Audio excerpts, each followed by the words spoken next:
our project is on projectile motion, or rockets, basically, because a rocket is a projectile.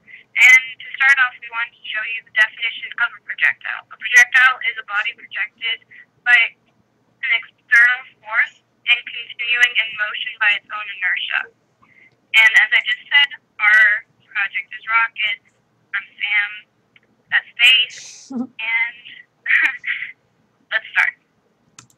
So the initial push is when rockets need a lot of force to get off the ground because they have to have at least the amount of force from the rocket's weight.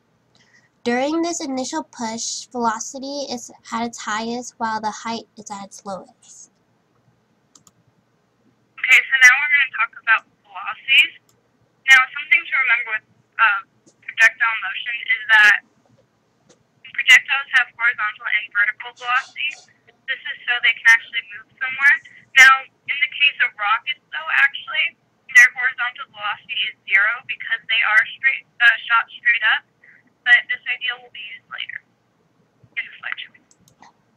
So at the highest point, the rocket's height is at its maximum while the velocity should be 0. This is so that the projectile can start to fall to the ground. Back on the ground, the rocket, pretty much right before it hits the ground, is at basically the max amount of velocity again. And this is just completing the curve that you see with projectile motion. And a classroom example is when the projectile motion is throwing a ball. In an easy game of catch, the ball has both horizontal and vertical motion. Okay, so at the highest point, once again, the height is the highest and the vertical velocity is 0.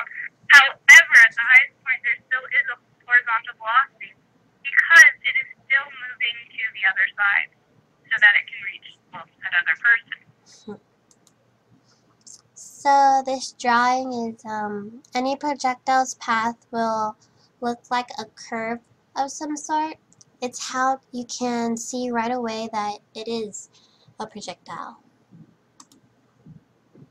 And this slide is just another basic example of a projectile. I think it's a cannon shooting at a target, but it looks like right now that this person lost. Thanks for watching.